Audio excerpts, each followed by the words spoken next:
continue trying to use similarity to find missing parts in polygons. And so we're taking a look at this picture right now, problem number 11, and we're trying to find a missing value. And so we need to take a look at what we know about proportionality in triangles. And so in this case, the rule, the theorem that we're going to use to find the missing value of x is all really hinging upon this little symbol right here. So this symbol is the bisecting symbol. We're claiming that this ray, okay, is bisecting the angle, and so it also happens to be splitting in the opposite side into two equal parts. And so our rule said, however you wanted to set up, that we're going to create proportional parts when we bisect an angle. So I'm going to use in this case the 4 and the 10. The 4 and the 10 are in the, we created two triangles here. The 4 and the 10 are in the top triangle. So I'm going to say 4 over 10 is equal to, on the other side, the bottom triangle uses 7 over x. And again, just check for consistency. The 4 and the 7 are both segments, and the x and the 10 are both whole sides. So I was consistent in how I set up my problem. So I can say in this case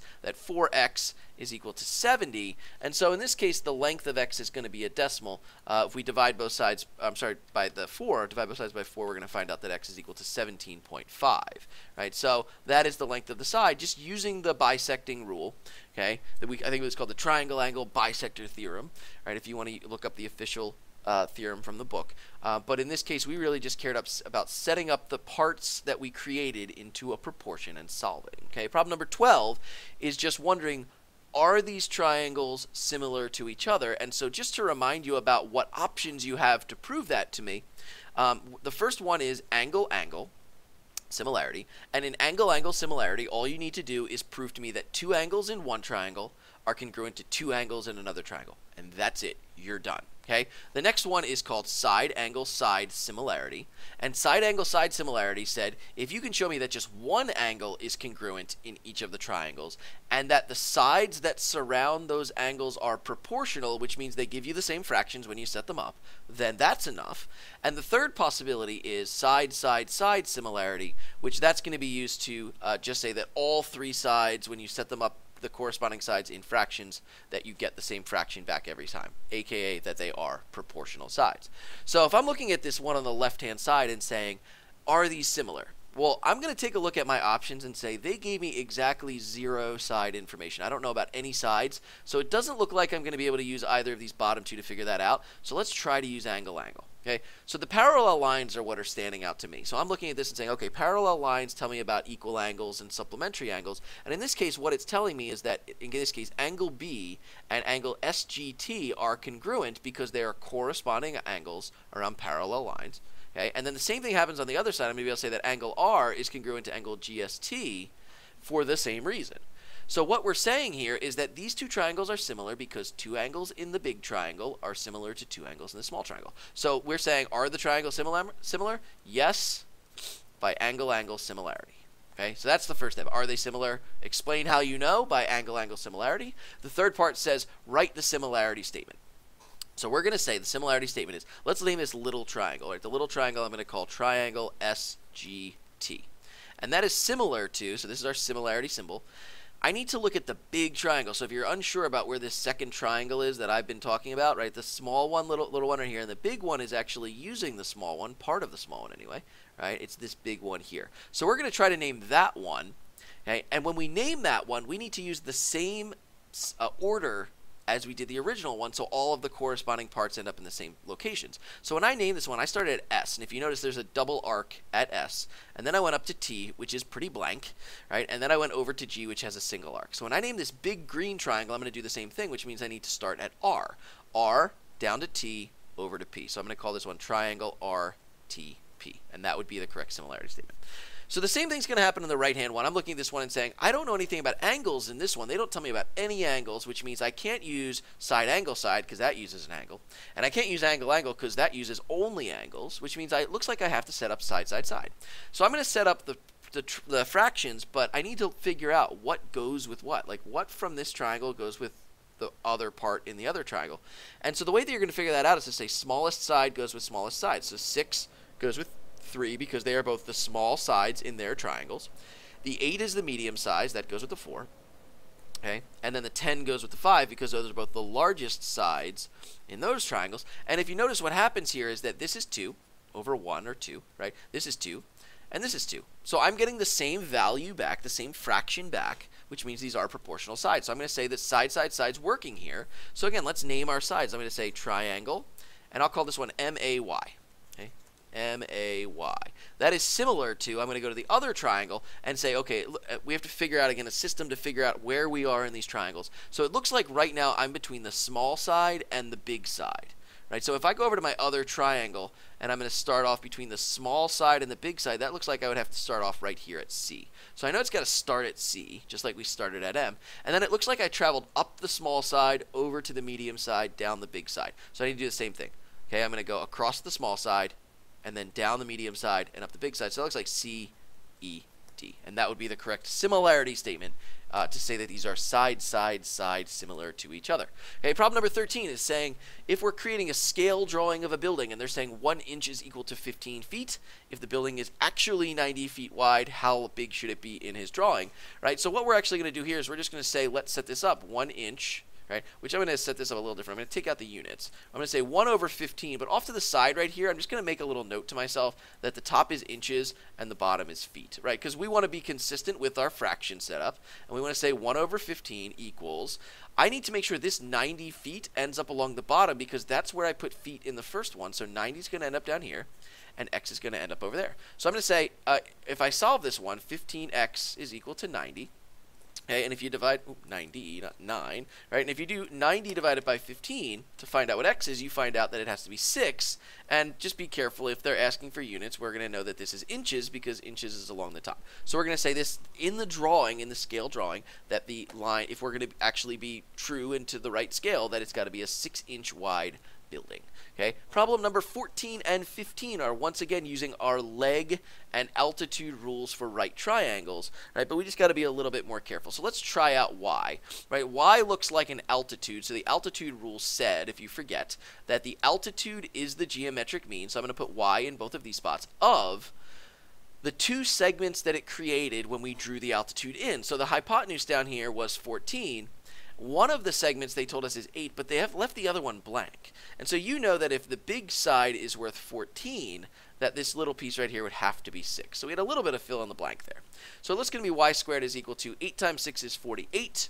And if you simplify the radical after you square root both sides, you find out that it equals 4 times the square root of 3. And this would be my answer for that one. And then if I wanted to find x, x is a leg. So I'm going to use the leg rule, and the leg rule said that the leg is the geometric mean, so I'm going to put that in both of the mean locations, of the closer segment to x, which if I go right around the corner from x, I'm hitting the 6, okay, and the whole hypotenuse, which they told us is worth 14. Right, so again, I'm going to just do a cross multiply here. 6 times 14 is equal to 84, so I'm going to say that x squared is equal to 84.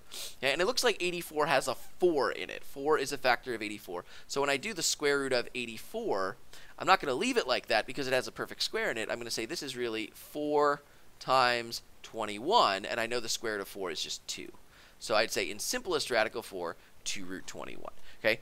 Problem number 15 I'm not going to do because it is literally the exact same thing as what we just did in 14. It's just another example for you to try. So that's on the paper key. You can take a look at that one. Okay, problem number 16 is using the corollary to the side splitter theorem, which again is just a mouthful. It's just a way of saying that we split this side, this line AB and this side CD into parts when we drew the parallel lines in between them.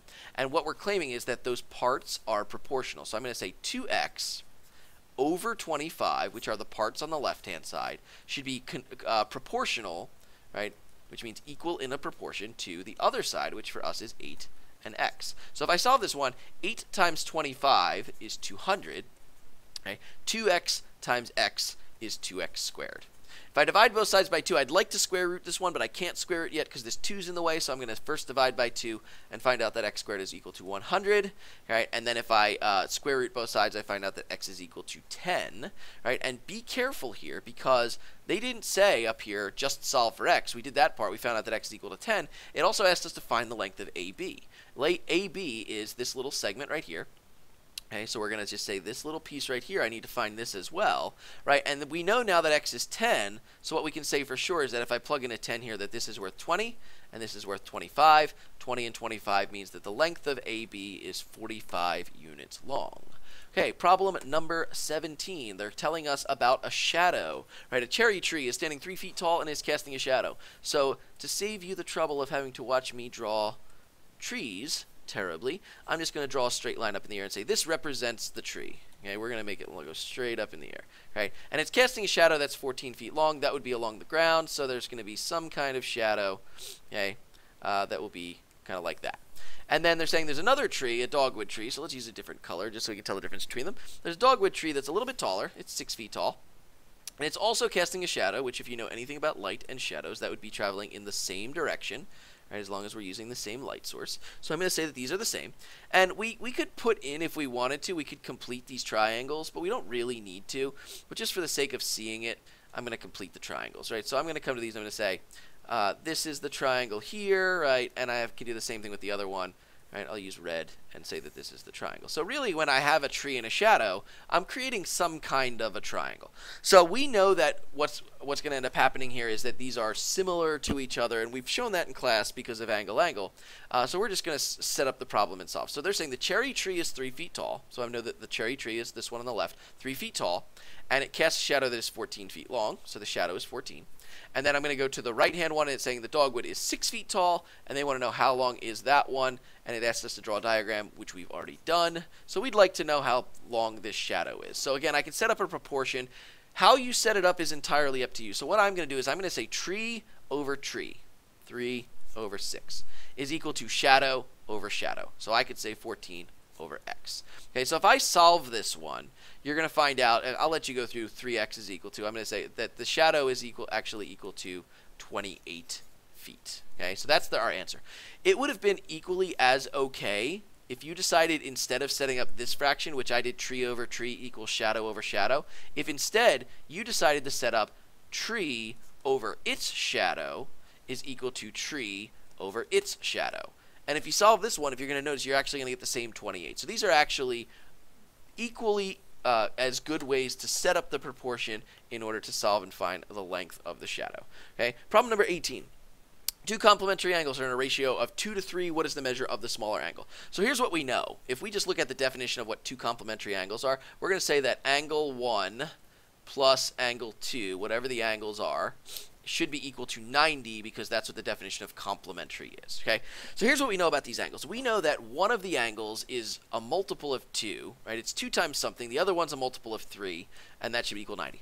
Obviously, I'm not adding together 2 plus 3 to equal 90. That doesn't make any sense at all. But what I can say is that it's some multiple of 2 and some multiple of 3. We don't know what the multiple is, but we know whatever we multiply 2 by, we need to multiply 3 by the same thing. That's our scale factor. So now I can solve this and say 2x plus 3x. Okay, well that's 5x is equal to 90, right? And if I divide 90 by 5, I find out that my scale factor is actually 18. So they want to know what is the measure of the smaller angle. Let's just find both of them because I could equally ask you what's the measure of the bigger angle. I know that I'm going to take these values, 2x and 3x, and I'm going to scale them up times 18. So 2 times 18 is 36, right? And 3 times 18 is equal to 54. Okay, and if you notice, 36 plus 54 does give me the 90 degrees. So these are in a ratio of 2 to 3. They are equaling 90 degrees, which means they are complementary, and then we can answer their question and say that the smaller one in this case is equal to 36 degrees. Okay,